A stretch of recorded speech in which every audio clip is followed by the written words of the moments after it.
Alright, an octopus robbed a bank this morning. He didn't have a gun, but he was well armed. Ooh, man, that is the dad joke of dad jokes right there. I can't wait to see what else they have for me. This is the 12th. Boy, I'm kind of scared for the 14th because I'm extremely single.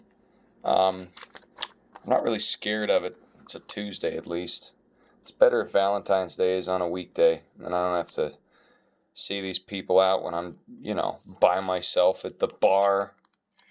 All right, so the crazy thing about modern sexuality today, and I'm going to be making an octopus, by the way. The crazy thing about modern sexuality today is it is easier to get laid than it is to take a gal out for coffee. Like, you can go to the bar and you don't even know this girl, but if you just let her talk long enough that she feels you understand her and buy her a couple drinks, boom, you won. You're going home with somebody. And it's the stupidest thing in the world, because that is probably the worst way to meet someone. Here's the thing, though. You meet somebody cute, and you're like, hey, let's go for a hike. Let's go for a coffee, Let's go out to eat somewhere. They're like, oh, no, I'm good, thanks. Oh, something came up. I meet a gal in the bar. You can't ask her to do that.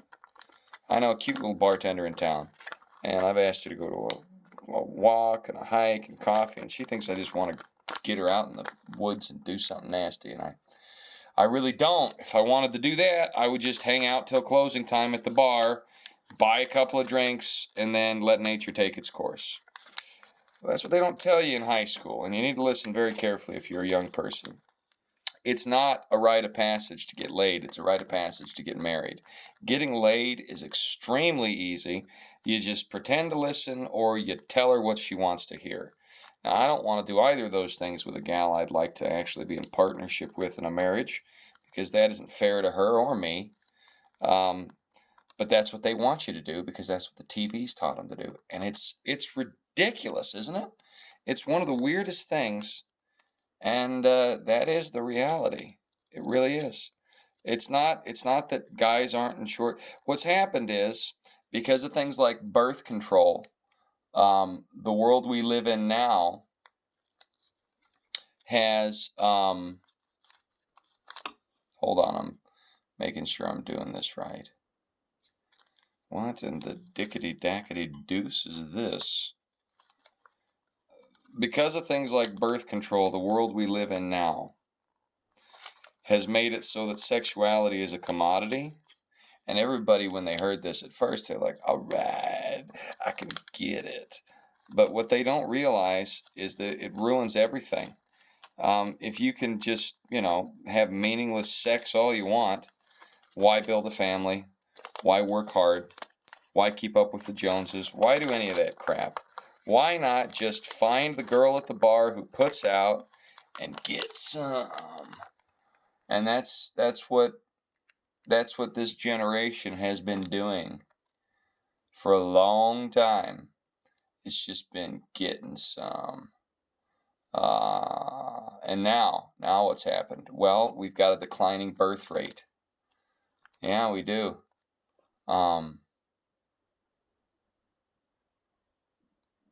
Let's see. Hold on a sec.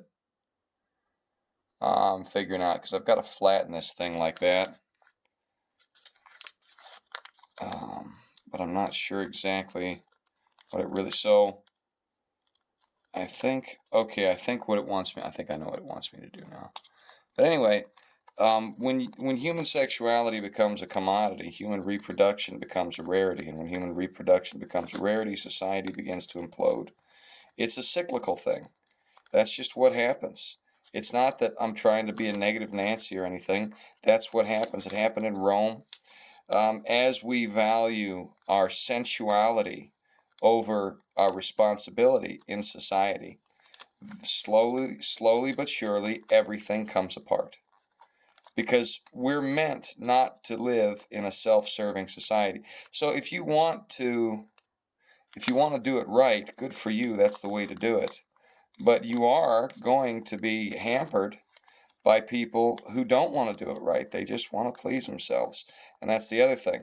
Oh, it's okay. There's birth control. There's abortion. Why shouldn't I? You're just a religious troglodyte. I don't want me to have fun because I like Sex in the City. Sex in the City is cancer, ladies and gentlemen. It is robust, disgusting cancer. And there's no two ways about that. It's horrible for our society. It's horrible for the country. It's horrible for the world. And the ideology that it has spread, and like perspectives, it's not just going to go away. We have to make a dedicated effort to call it out. And that's hard because you know what that means? That means even though you know how to play the game of sexuality, you have to say no, and you have to get married and have kids and do it right. And I'm trying to do that, but let me tell you something. It's been years.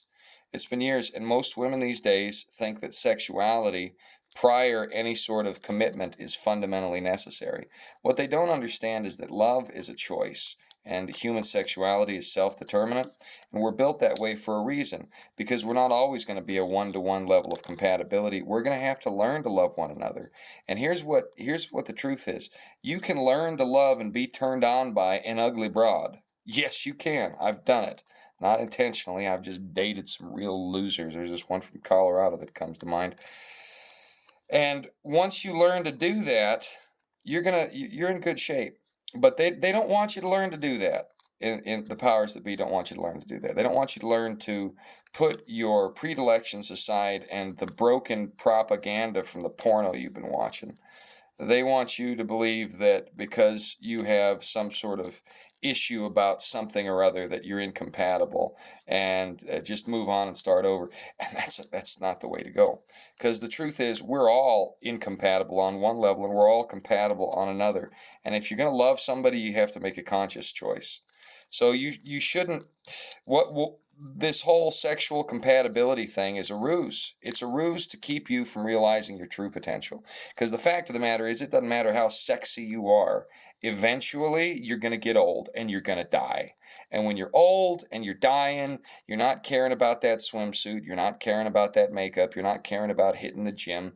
You know what you care about? Applesauce. That's what you care about. Some nice, delicious applesauce and a nap. Okay? And hopefully by that point, you've got some kids that you've taken care of and brought up to adulthood so they can take care of you in your old age, because it's a lot better to deal with kids than it is to deal with cranky nurse ratchets at an old folks home who don't care about you. They just want a paycheck, and they will, like a cat pooping on the rug, spite you in your home in ways you can't control if you get on their bad side, because they're human beings and they haven't taken that position because they've chosen to love. They've taken that position because they've chosen the money. They've chosen to do what other people don't want to do, and that's wipe the backsides of incontinent old people. Okay? That's where we're headed without children and family. All these sexy Instagram influencers screwing who they want and bouncing around. If they live to be old, they'll be old, crotchety, they'll be on the doorpost of dementia, and a bunch of new young things who don't understand that's their eventual destiny will abuse them in the old folks home. And we saw it in 2021. We saw BLM people beating folks for being old and white. That's the sin. I'm old and white. So that's coming. And why is that all coming? What that all stems from the destruction of the nuclear family.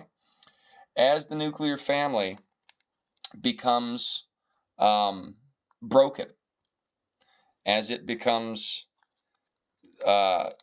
destroyed, as it becomes a rarity, then abuses compound. It's bound to happen because society is breaking down and there aren't additional workers. There aren't people to keep everybody else honest. And when there isn't someone to keep everybody else honest, slowly but surely, society just comes to a halt. Okay, so you're going to have the more people give in to the wicked ideals of modernity as espoused by Hollywood, the mainstream, and the DNC, and the globalists, and people who have decided to pretend there is no right and wrong, there is no God, that we all came about through for no reason, incidentally, through deep time uniformitarian processes. As society goes down that road, slowly, I don't know why I became Canadian for a moment, there will be a breakdown in services. It's a cyclical thing. It happens to all societies, basically. They reach a period of, what's the word I'm looking for, prosperity, and after the prosperity comes the decadence. And the reason the decadence comes, well, we're human beings. Human beings are subject to human weaknesses, and there are a lot of human weaknesses which can be exploited by bad actors in a spiritual sense. And the leaders that we have are bad actors. And why do they want us to be sensuous and caught up with our own lusts and useless like that? Well, we're easier to control like that.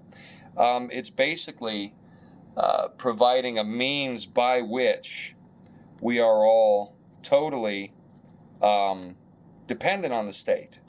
When you have nuclear families, when you have loving families that have a stake in things and have chosen deliberately to do the right thing despite how it makes them feel, then you have independence.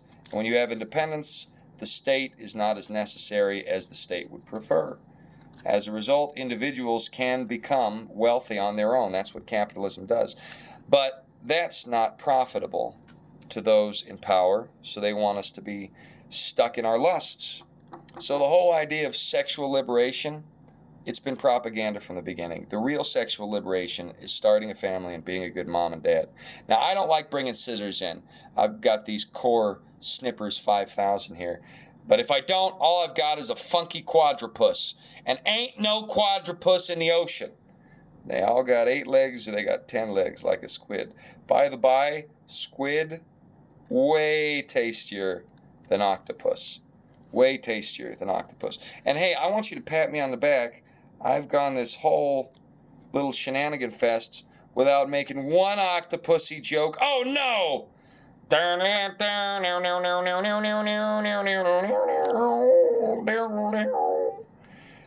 Yeah, we talked about James Bond being Ian Fleming's ideal perspective of himself earlier, didn't we? I think we did. Okay, and there you have it, ladies and gentlemen. This is a drunken squiggly-armed octosquidopus.